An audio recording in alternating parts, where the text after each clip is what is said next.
सो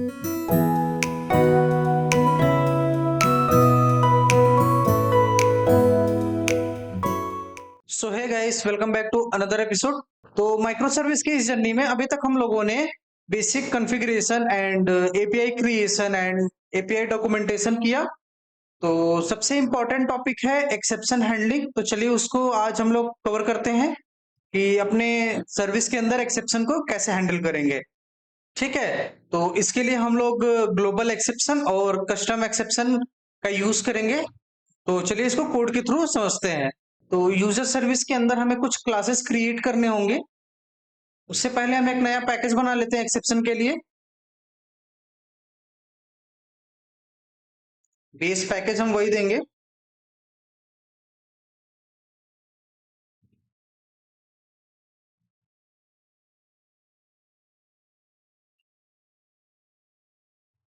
ठीक है, exception package के अंदर हम एक क्लास क्रिएट कर लेते हैं।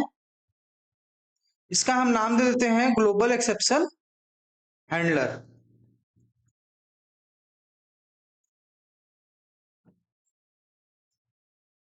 और इसके अंदर एक क्लास हम एक्सटेंड कर लेंगे, रिस्पॉन्स एंटिटी एक्सेप्शन हैंडलर। साथ ही साथ हमें एक एनोटेशन यूज करना होगा यहाँ पे, कंट्रोलर एडवाइस।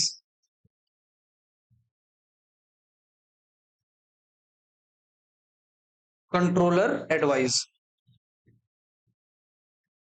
अब इसके अंदर हम अपने एक्सेप्शन से रिलेटेड मेथड बना लेते हैं।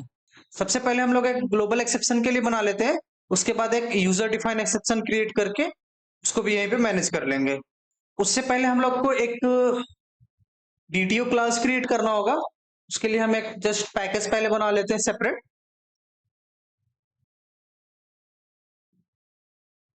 मैं दे देता हूं यहाँ पे मॉडल। इसके अंदर एक क्लास क्रिएट कर लेते हैं, एरर रिस्पॉन्स डीटीओ।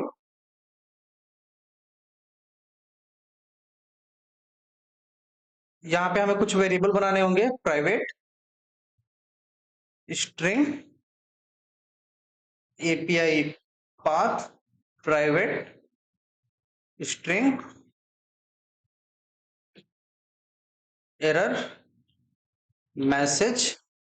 एक बना लेते हैं एचटीटीपी स्टेटस करके, जो हमारे एरर कोड को रिटर्न करेगा। ये स्प्रिंग फ्रेमवर्क का ही इंपोर्ट करना है। यहाँ पे वेरिएबल का नाम दे देते हैं एरर कोड।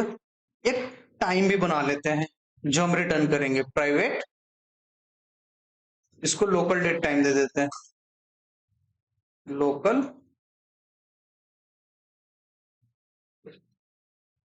Date time. और यहाँ पे एरर टाइम। यहाँ पे एनोटेशन यूज कर लेते हैं सेटर गेटर के लिए, लैम्बॉक की data and all are constructor. तो ये हमारा एरर रिस्पॉन्स डीटीओ रेडी हो गया। अब चलते हैं हम ग्लोबल एक्सेप्शन हैंडलर के अंदर। तो यहाँ पे मेथड लिखते हैं पब्लिक रिस्पॉन्स एंटिटी। यहाँ पे पास कर देंगे हम अपने डीटीओ को। एरर रिस्पॉन्स डीटीओ हमने बनाया था, उसको यहाँ पास कर देंगे।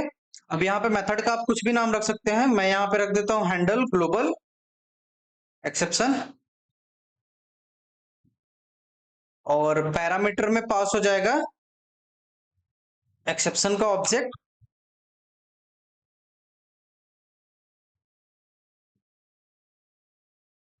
और एक वेब रिक्वेस्ट की ऑब्जेक्ट बना लेंगे यहाँ पे।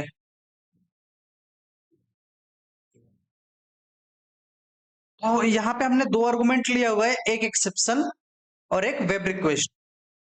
तो ठीक है, तो इसका यूज भी हम लोग कर लेते हैं यहाँ पे। तो सबसे पहले हम एरर रिस्पॉन्स डीटीओ का ऑब्जेक्ट बनाते हैं वाया कंस्ट्रक्टर, जिसको हम रिटर्न करेंगे एरर रिस्पॉन्स डीटीओ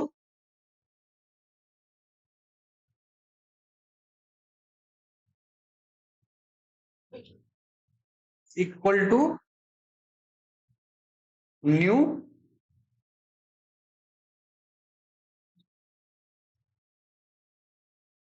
और यहाँ पे हम आर्गुमेंट पास करेंगे। ठीक है, तो सबसे पहले हम पास करते हैं web request dot get description false. तो ये जो हमारा आर्गुमेंट होगा वो एपीआई के पाथ को रिटर्न करेगा। ठीक है, सेकंड हमारा क्या है, error message, third error code and time.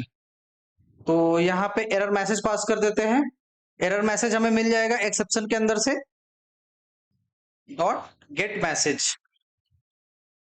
ठीक है, थर्ड आर्गुमेंट था हमारा एरर कोड। तो एरर कोड हम जस्ट पास कर देते हैं, HTTP स्टेटस टाइप का था, तो हम हर केस में रिटर्न कराते हैं यहाँ पे इंटरनल सर्वर एरर। देन हमारा लास्ट आर्गुमेंट क्या था, डेट और टाइम।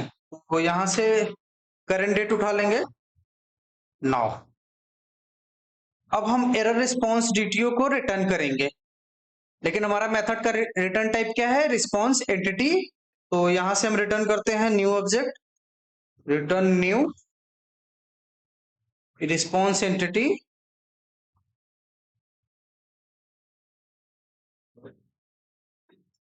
ये हम नहीं भी देंगे तो चलेगा, और इसके कंस्ट्रक्टर में पास कर देते हैं हम रिस्पॉन्स एंटिटी का object HTTP status dot internal server error. तो ये हमारा ग्लोबल एक्सेप्शन रेडी हो गया। ठीक है, लेकिन उससे पहले हमें मेथड लेवल पे एक एनोटेशन यूज करना होगा और बताना होगा कि ये किस टाइप के एक्सेप्शन को हैंडल करेगा। तो हम ग्लोबल एक्सेप्शन बना रहे हैं, तो सबसे पहले हम एनोटेशन यूज कर लेते हैं, एक्सेप्शन हैंडलर। इसके अंदर हम लोग पास करेंगे पेरेंट एक्सेप्शन को, जो सारे एक्सेप्शन को हैंडल कर सके, डॉट क्लास। तो ये हमारा ग्लोबल एक्सेप्शन रेडी हो गया। अब हमारे यूजर सर्विस के अंदर कहीं पे कोई भी एक्सेप्शन आएगा तो वाया कंट्रोलर एडवाइस के थ्रू रिटर्न हो जाएगा। ठीक है, तो हमने ग्लोबल एक्सेप्शन से रिलेटेड सारे कोड कर लिए हैं। तो इस कोड को टेस्ट करने से पहले हम लोग देख लेते हैं कि अगर हमने कंट्रोलर एडवाइस नहीं बनाया होता, एक्सेप्शन को ग्लोबली हैंडल नहीं किया होता, तो हमारा कोड किस तरीके से बिहेव करता। तो इसको सबसे पहले कमेंट कर देते हैं और अपने प्रोग्राम को रन करते हैं। तो डिस्कवरी सर्विस पहले रन होगी, आफ्टर दैट गेटवे सर्विस,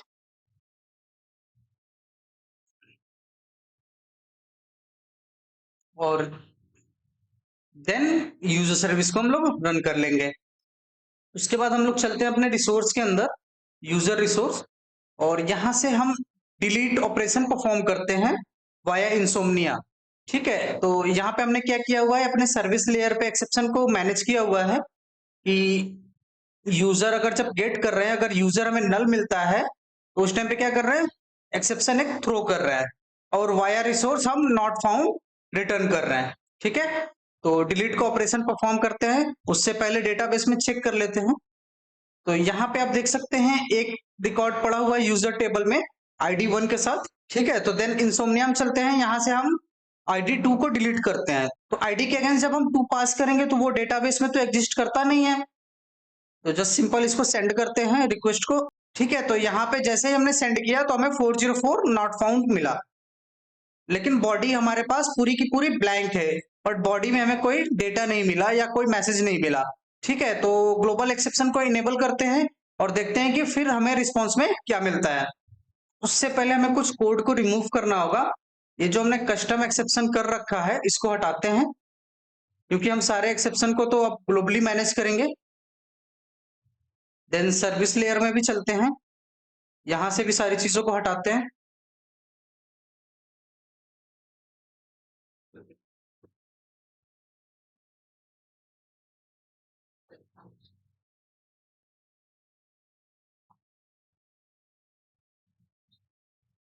तो हमने जो कस्टम एक्सेप्शन लिख रखा था वो सारे हम रिमूव कर रहे हैं।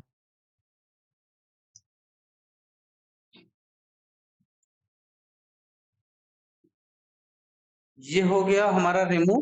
कंट्रोलर एडवाइस को इनेबल करते हैं और अपने प्रोग्राम को रीस्टार्ट करते हैं। तो जस्ट सिंपल यूजर सर्विस में चेंजेस हैं, इसी को रीस्टार्ट करते हैं। स्टॉप किया, देन स्टार्ट। अब चलते हैं इंसोमनिया में, सेम रिक्वेस्ट को हम सेंड करते हैं।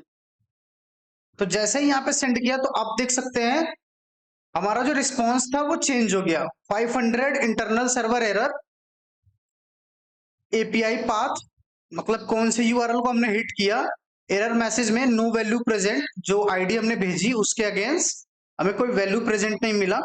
ठीक है, एरर कोड में क्या आया, इंटरनल सर्वर एरर, और उसकी एक टाइमिंग आ गई हमारे पास। ठीक है, तो यहाँ पे हम प्रॉपर मैसेजिंग के साथ रिस्पॉन्स गेट कर पा रहे हैं अपने एक्सेप्शन में। इन मैसेज को हम अपने अकॉर्डिंग कस्टमाइज कर सकते हैं, चेंज कर सकते हैं। ठीक है, तो ये बेनिफिट था global exception via controller advice handle करने का।